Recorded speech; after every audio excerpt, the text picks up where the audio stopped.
नमस्ते दोस्तों and welcome back to my channel Purnima Keshav blog. आज के इस वीडियो में अनंत चतुर्दशी के बारे में हम जानने वाले हैं। अनंत चतुर्दशी किस तिथि को मनाई जाती है, शुभ मुहूर्त क्या है और इसकी पूजा विधि क्या, और हम अनंत डोरा कैसे बांधेंगे। जैसा कि आप सबको पता है कि इस दिन हम गणेश जी का विसर्जन भी करते हैं और साथ में यह पर्व जगत के पालनकर्ता भगवान विष्णु को समर्पित है। इस दिन श्री विष्णु के साथ माता लक्ष्मी की भी पूजा की जाती है और इसके साथ ही रक्षा सूत्र भी बांधा जाता है। लक्ष्मी नारायण की पूजा करने से जीवन में सुख और सौभाग्य की प्राप्ति होती है। तो ये भाद्रपद महीने के अनंत चतुर्दशी कब किस उद्देश्य से मनाई जाएगी, आइए जानते हैं। तो 6 सितंबर को देर रात 3:12 पर यह शुरू होगी। 7 सितंबर को देर रात 1:41 को भाद्रपद मास के शुक्ल पक्ष की चतुर्थी तिथि समाप्त होगी। इसलिए यह 6 सितंबर को देश भर में अनंत चतुर्दशी मनाई जाएगी। यह आपको विधि विधान से करनी है क्योंकि इसका लाभ बहुत ही विशेष होता है। तो आइए हम जानते हैं कि अनंत चतुर्दशी हम किस प्रकार कर सकते हैं। इसकी पूरी पूजा विधि मैं आपको स्टेप बाय स्टेप बताऊंगी और आपको ये भी बताऊंगी कि अनंत सूत्र हमें कैसे बांधना है। तो सबसे पहले हम अपने घर में साफ सुथरा कर लेंगे और उसके बाद जहां हमें पूजन करनी है हम अपना आसन लगा लेंगे। आसन आपको रेशमी या ऊनी होना चाहिए, आप सूती वस्त्र पर बिल्कुल ना बैठे, हो सके तो कुछ का भी ले लें। तो इस प्रकार हमें एक पाटा रखना है और पीला वस्त्र उस पर बिछा लेना है और उसके बाद हमें गंगा जल ले लेना है लोटे में और उसके बाद जो पाटा हमने बिछाया उस पर पीला वस्त्र बिछाया है उसको हमें शुद्ध कर लेना है गंगा जल से, क्योंकि पीला वस्त्र जो होता है, पीला रंग जो होता है वो हमारे विष्णु जी को अति प्रिय है। इसलिए पीले रंग का यूज आपको ज्यादा से ज्यादा करना है। और उसके बाद मैंने इस कटोरी में ले लिया है तिल, जिससे हम थोड़ा सा यहाँ पर छिड़क कर शुद्ध कर देंगे, क्योंकि इस पूजा में आपको चावल का यूज नहीं किया जाता है, चावल बिल्कुल भी नहीं चढ़ाना है। पाटा रखकर उस पर उनका आसनी बिछा देना और उस पर भी थोड़ा सा तिल रख देना है अक्षत स्वरूप। उसके बाद आपको लक्ष्मी और विष्णु जी की, माता लक्ष्मी विष्णु जी की कोई फोटो या मूर्ति जो भी आपके पास हो जरूर रखनी है। पर यह ध्यान रखिएगा कि जो इस प्रकार की मूर्ति जिसमें भगवान क्षीर सागर में विराजमान है और माता रानी उनके चरणों के पास बैठी, इस प्रकार की अगर फोटो हो तो बहुत अच्छी बात है, नहीं तो कोई भी फोटो चलेगी। उसके बाद थोड़ा सा तिल रखकर हम कलश स्थापित करेंगे। कलश में हमें कंठ तक जल भरना है और उस पर मौली बांधनी है। मौली बांधने के बाद उसमें थोड़ा सा तिल और थोड़ा सा पुष्प आपको डाल देना है। और दूसरी तरफ हम देखिए एक प्लेट रख रहे हैं, उसमें तुलसी जी का पौधा रख रहे हैं। ये हमारा पौधा छोटा सा है इसलिए हम पाटे पर रख दे रहे हैं। अगर आपका बड़ा है तो आप साइड में भी रख सकते हैं, अगर आप नहीं रख सकते तो तुलसी दल रख सकते हैं। और इधर थोड़ा सा अक्षत तिल का रख कर उस पर हम अपने भगवान गणेश जी को विराजमान करते हैं, क्योंकि गणेश जी के बिना सारी पूजा अधूरी। इधर एक छोटे से प्लेट में थोड़ा सा तिल रखकर फिर हमने दीपक को स्थापित कर दिया है और उसके बाद दीपक को जला देंगे। दीपक आप घी तिल के तेल का जो भी आपकी सामर्थ्य श्रद्धा है उस अनुसार ले सकते हैं और इसमें आप आरती कपूर की भी कर सकते हैं। तो इस प्रकार आपको सारी तैयारियां कर लेनी और थोड़ा सा धूप जलाकर आपको वातावरण को बिल्कुल शुद्ध कर लेना है और धूप को भी आपको सामने भगवान के रख देना है। इसके बाद सभी चीजों पर जलाभिषेक करेंगे, जल का छिड़काव करेंगे, तुलसी जी को हम जल समर्पित कर देंगे जो बचा हुआ है। इस प्रकार आगे की पूजा में हम आपको ये चीज लेकिन हमेशा ध्यान रखना है कि आपको इसमें चावल यूज नहीं करना है। सबको तिलक करेंगे, चाहे वो गणपति जी हो, दिया को, धूप को, हमारे कलश को, हमारी तुलसी मैया को, हमारे लक्ष्मी भगवान को और हमारे लक्ष्मी जी मैया को और हमारे विष्णु जी को आपको हल्दी और रोली का तिलक करना है। इसमें आप सभी को पता होगा कि हल्दी का उपयोग जरूर करना चाहिए। आप जितनी ही पीली चीजों का उपयोग करोगे उतने ही भगवान प्रसन्न होते हैं, तो इस चीज का आपको विशेष ध्यान रखना है। बाकी अगर आपके पास पुष्प भी पीला मिल जाए तो अति उत्तम है, नहीं तो जो भी आपको पुष्प मिले आप ले सकते हो। तो आप तिल का यूज इसमें जरूर करिएगा और हो सके तो काला तिल अगर आप यूज करते हैं तो और भी अच्छी बात है। तो यहाँ पर भी मेरे पास काला तिल नहीं था इसलिए मैंने सफेद तिल का प्रयोग किया है। तो ये देखिए माता जी को भी हमने टीका कर दिया, भगवान विष्णु को हल्दी का टीका कर दिया, कलश पर सब पर इस प्रकार टीका करना और पुष्प को अर्पित करना है। पुष्प ये पीला पुष्प है और माता रानी को लाल पुष्प, लाल पुष्प में ये गुड़हल है, आप गुलाब या कोई अन्य पुष्प ले सकते हैं। उसके बाद हमें अपने गणपति बप्पा को दूर्वा दूर्वा आपको साफ सुथरी किसी भी पार्क से लाकर कर लेनी है और अर्पित करनी है। ये मोगरे का माला है, आप कोई भी माला अर्पित कर सकते हैं, जैसे गेंदा की माला, गुलाब की माला, जो भी आपको उपलब्ध हो। तो ये मैंने मोगरे की माला अर्पित की है और यहाँ पर जनेऊ अर्पित कर दिया है। भगवान को इत्र बहुत पसंद है, माता जी को भी इत्र बहुत पसंद है, तो आपको आज के दिन इत्र सेवा जरूर करनी है और सभी को आप पुष्प बारी बारी से अर्पित कर देंगे। चाहे पुष्प जो भी हो आप अर्पित कर सकते हैं, जो आपके पास उपलब्ध हो, चाहे दीपक हो, भगवान जी हो। और उसके बाद आपको भोग भी रखना है।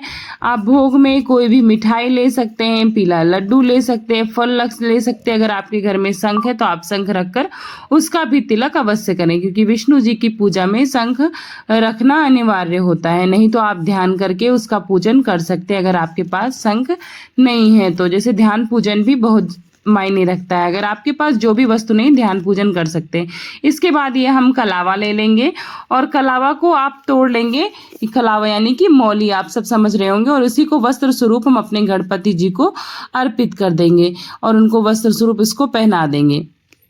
और इसी कलावा से आपको रक्षा सूत्र यानी कि धागा भी बनाना है। और वस्त्र स्वरूप, वस्त्र हम पहना नहीं सकते, तो ये वस्त्र हम अर्पित करेंगे भगवान को। और उसके बाद आप कोई भी ऋतु फल, मौसमी फल भगवान जी को अर्पित कर सकते हैं, माता लक्ष्मी मैया को। तो इस प्रकार सब भोग रख देंगे सामने।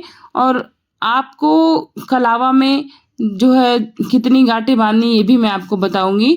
तो आपको घंटी से पूजा करनी होती है, घंटी जरूर बजाना होता है भगवान जी के सामने अपनी हाजिरी लगाने के लिए। तो घंटी बजाकर आप आरती करिएगा। आरती आप कपूर से भी कर सकते हैं और आरती भगवान की तरफ भी समर्पित कर दीजिएगा और थोड़ा सा जल का छिड़काव करके उसके बाद आरती आप खुद भी ले लीजिएगा, अपने पूरे परिवार को आरती दे दीजिएगा। और इस प्रकार आरती में आप दक्षिणा समर्पित कर सकते हैं। ये दक्षिणा आपके सामर्थ्य के अनुसार कितनी भी हो सकती है, 21, 51, 11, जो भी। और ये दक्षिणा आप किसी कन्या, किसी पंडित या किसी ब्राह्मण गरीब इंसान को दे सकते हैं। तो उधर आप देखेंगे दाहिने साइड में मैंने डोरा रख दिया। आप ये डोरा की गांठें बनाकर भी रख सकते हो या फिर आप सिंपल रख के बाद में गांठें बना सकते हो। अब मैं आपको बताऊंगी कि ये डोरा कैसे बनाते, लेकिन उसके पहले आपको भोग लगाना है। और भोग बिना तुलसी दल के भगवान स्वीकार नहीं करते, इसलिए आपको सभी भोग में तुलसी दल जरूर रख देना है, लेकिन गणपति जी का भोग आपको अलग से रखना होगा। और एक तुलसी दल आपको भगवान जी के सामने भी रखना है। तो चलिए अब हम बताते हैं आपको अनंत डोरा। अनंत डोरा आपको जो हमने धागा लिया है, कलावा लिया है, मौली जिसको बोलते हैं, उसमें 14 रेसे हों, या फिर आप अगर रेसे उसके नहीं गिन सकते तो उसको आप 14 बार मोड़ेंगे तो काफी मोटा हो जाएगा। तो आप किसी भी सूती धागे को पीले कलर से रंग कर भी 14 धागा एक साथ लेकर बना सकते हैं। बाकी मैं इसमें शॉर्ट में बता दे रही हूँ, मैं धागा बनाने की पूरी विधि आपको अलग से एक वीडियो में जरूर दूंगी। तो उसमें आपको 14 गांठें लगा लेनी। गांठें कैसे लगानी इसकी वीडियो मैं जरूर लेकर आऊंगी इसके बाद। तो उस 14 गांठें लगा लेनी। और जैसे हम पूजन करते हैं, पूजन के समय उस धागे को रखकर उसमें भी तिलक लगाना है, धूप दीप करना है, पूरी पूजा करनी है। और आप घर में जितने सदस्य हैं उतने डोरे भी बना सकते हैं और बारी बारी से सब लोग पहन सकते हैं। और अनंत चतुर्दशी का डोरा जो होता है वो महिलाएं अपने बाएं हाथ में और पुरुष अपने दाएं हाथ में पहनते हैं। कब तक के लिए पहनते हैं? इसको आप 1 वर्ष के लिए पहने तो बहुत अच्छी बात है कि इस अनंत चतुर्दशी से अगले अनंत चतुर्दशी तक। अगर नहीं संभव है तो 14 दिन, नहीं तो 14 घंटे पहनकर उतारकर भगवान के समक्ष रख दें और उसके बाद उसे 14 दिन के बाद विसर्जित भी कर सकते हैं। और इससे क्या फायदे होते हैं आपको बताऊं कि इससे पहनने से आपके घर में सुख समृद्धि बाधा कटती है, आप पाप मुक्त होते हो और अन्य भी बहुत सारे लाभ हैं। तो अभी इसका पूरा वीडियो अगर मैं शेयर करने लगी तो वीडियो बहुत लंबी हो जाती है और बहुत लंबी वीडियो आप लोग देखते नहीं हो। तो इसलिए मैंने ये सोचा है कि मैं इस डोरे को बनाने का पूरा वीडियो स्टेप बाय स्टेप आपको सिखाऊंगी इसके नेक्स्ट वीडियो में। लेकिन आपको अनंत डोरा जरूर पहनना है। आप घर में ये बच्चे, बूढ़े, बुजुर्ग या फिर स्त्री पुरुष किसी को भी पहना सकते हैं और खुद भी पहन सकते हैं। आप इसको पतला बनाने के लिए सूती धागे का भी यूज कर सकते हैं। अगर आपको बनाने में दिक्कत है तो कहीं कहीं ये मार्केट में बनी बनाई भी मिलती है। और अगर आपके यहाँ बनी बनाई नहीं मिलती तो मैंने आपको बोला कि इसके बाद मैं आपको बनाना बता दूंगी।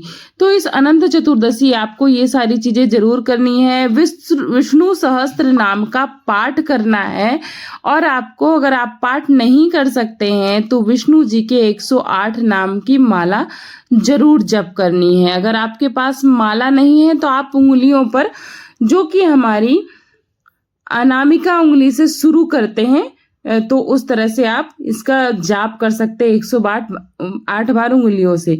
तो अगर आपको इतनी वीडियो में मैंने विस्तार पूर्वक जानकारी दी, फिर भी अगर कोई भी प्रश्न आपके दिमाग में है तो आप मुझसे बेझिझक पूछ सकते हैं। मैं हर प्रश्न का आंसर देने की कोशिश करूंगी और देती भी हूँ।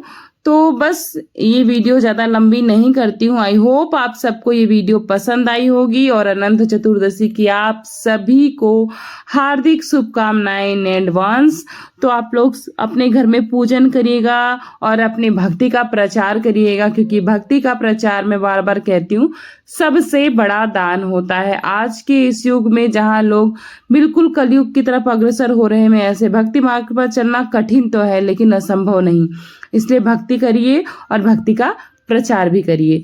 तो इसी उम्मीद के साथ आप लोगों से रिक्वेस्ट करती हूँ कि कमेंट बॉक्स में ओम नमो भगवते वासुदेवाय नमः, नहीं तो आप भगवान के जयकारे, जो भी आपकी श्रद्धा हो, जरूर लगाइएगा। भगवान की आपके ऊपर असीम कृपा होगी।